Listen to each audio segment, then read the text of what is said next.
Right then, this is a quick walk around video for an absolutely gorgeous Lexus. This is a GS300 hybrid and it's the Premier model. So a very, very high spec car. 71,000 miles, absolutely full Lexus history, all done by the same dealership. This is a gorgeous car, finished in black with a full black leather interior.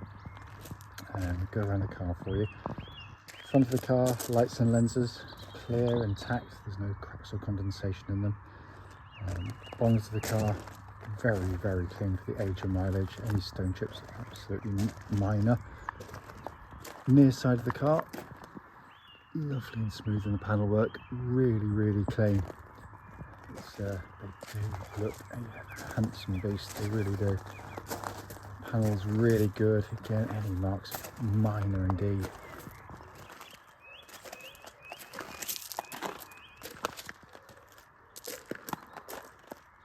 And on the back, bumper corners, again, very nice and clean. The off side of the vehicle, driver's side, again, really crisp in the panel work, beautiful panel fit, and Lexus, of course, they manufacture these things absolutely superbly. There's this user crunching of my feet on the gravel. I mean, there is, and there will be for a 10-year-old car, that mileage, the odd minor blemish, but in all honesty, it's one of the nicest you'll see. Let's come to the boot area. It's an electric boot, as you can see, really good sized boot, as expected with Lexus, beautifully finished. Let's come into the back now, lots and lots of room, full black leather interior, and it has been kept in absolutely beautiful condition. Armrest put down into the middle there, you can see, control your heated rear seats and radio controls all from that panel there. Come to the front of the passenger side, really clean and tidy. Full set of Lexus mats fitted to the vehicle. Lovely passenger seat in terms of condition. You can see there a multitude of adjustments. You can extend the lower swap there just to fully recline. It is very highly equipped, this car. Finally come to the driver's door card. Again, really nice and clean. Same with the footwell areas. Driver's seat itself, again, car of its age in lovely condition. Just the tiny bit of markings you get in and out, which you can naturally expect. So inside the car now, you can see the engine's running, so the dash is illuminated. Simply stunning interior in the car. So it's a little bit later in the day, so if it's a bit dark and grainy, I apologise. You can see there you've got the energy monitor. You can configure the screen for different displays. Sat nav working exactly as it should there. Pop the car into reverse, you've got that lovely clear parking camera which complements the front and rear parking sensors. The heated and vented seats. It really is quite stunning in here. Come to the main dash binnacle, hopefully you can see 71,608 miles. That's the dash display it's currently on with the eco and normal mode. And then twisted to the right, you've got that lovely red hue with the rev counter magically appeared. But it is a wonderful, wonderful vehicle. Not sure the video picks up on it, but you've got your heads-up display, as you can see there, hovering up into the windscreen. Everything checked and working on the car, but this is a very special example. Finally, just to show you, owner's manual pack and lock and wheel nut key, all here and present with the car. Right then, this is a quick road test video, and this is for a Lexus GS300 hybrid, and it's the Premier model. This car is registered MT14TUV, and with a mileage of 71,602 recorded. The reason we do these videos is very simple. It's to ensure that if anyone's looking online at any of the cars we're advertising, they get to see the very car advertised actually in operation. The reason we've always felt it's important is because, unfortunately, like lots of people, we've been to see cars which have looked absolutely fine in photographs or description, but only to get there and find out it's got an obvious fault that shows up when you've travelled a long way to go and see it. So coming to the car, as you'll know from the advert, it's exceptionally well looked after. All of the servicing been done by the same Lexus dealership that supplied us with the car. it's immediately obvious the investment in its servicing is blindingly obvious. It just drives absolutely like new. Push button start. The hybrid system engine was silently into life. These are, as commonly referred to these days, as self-charging hybrids. Basically, you probably already know, there's no plugging in, there's no range anxiety. The battery recharges itself when you back off the throttle and hit the brake pedal. So all you're going to do is stop at a fuel station every now and again, top up the fuel, and on you go in a couple of minutes. But that's only half the story. I mean, it's just a brilliant piece of engineering. First and foremost, there are no warning lights on the dashboard at all relating to the engine or any other part of the car. Temperature gauge running just over a third, which is exactly where it's meant to be in a Lexus, and it's been running for an hour or two. It's just been delivered. But it's just a glorious system, so smooth, so quiet.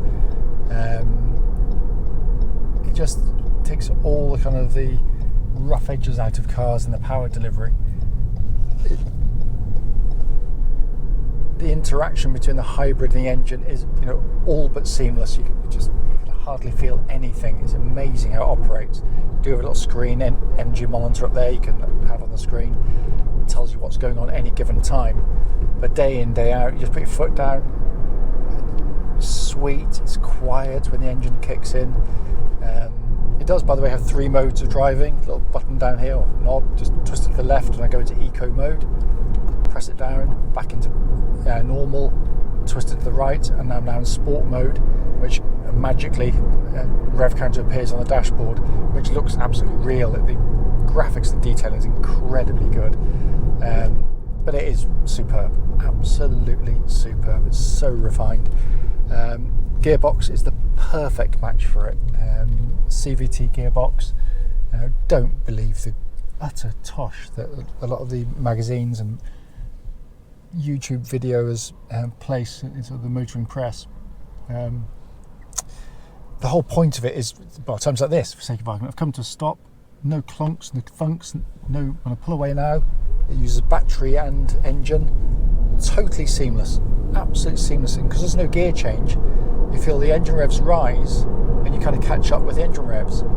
Where these people have an issue is where they think that everyone's going to drive a car like this, like a Ferrari, where you shove your foot down leaden-footed everywhere you go. Because if you do, engine revs pick up, but you get to the speed, maximum speed, you back off. So it's actually for a very, very short period of time.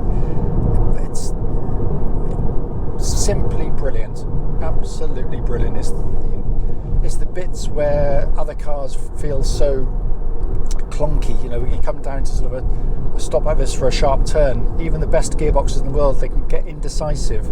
Usually it's between first and second gear, whereas this one doesn't have that problem. You turn around here, apply a bit of throttle, and it's just the smooth introduction of power. Absolutely incredible.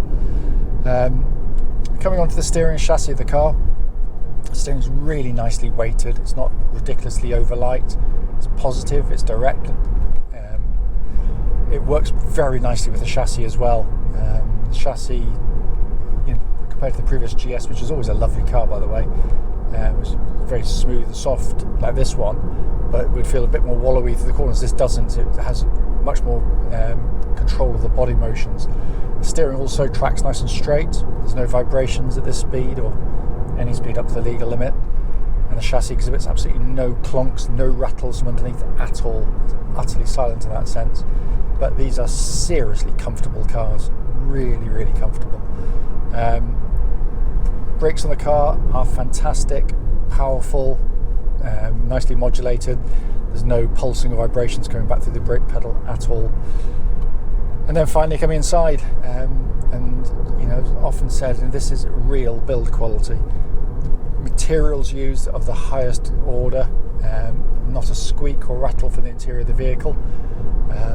10 years old, you'd never believe it. It's not even been cleaned yet, and it's in gorgeous condition, but also a lovely place to sit. You've got these incredibly comfortable seats, which are heated and vented. It comes through lovely and cold on a day like today. The dash layout is very simple to use. You've got a deeply recessed big sat-nav screen and information display. You can control it by a little mouse pad down here, but you've also got separate climate control functions here, which I really like, because you can do it in the screen, but it's much easier to do it down there. Pumps out ice cold air, by the way, so that's all working perfectly. All of the detailing of the highest order, everything, every bit of labelling, it's just easy on the eye. The quality of the actuation of every button, everything you press, twist or otherwise, feels substantial but sort of oily and beautifully manufactured. And then you've got the dash binnacle in front, which, as I said, set currently for sport mode with the rev counter there and kind of a red background to it. Press it down, go back to normal, and I've got an eco sort of gauge on the left hand side of it appeared, but it's just perfect in terms of its detailing, absolutely perfect. This is a truly special car in lots and lots of ways, not just the ownership and the history of the vehicle, but just how it drives. It just drives simply superbly.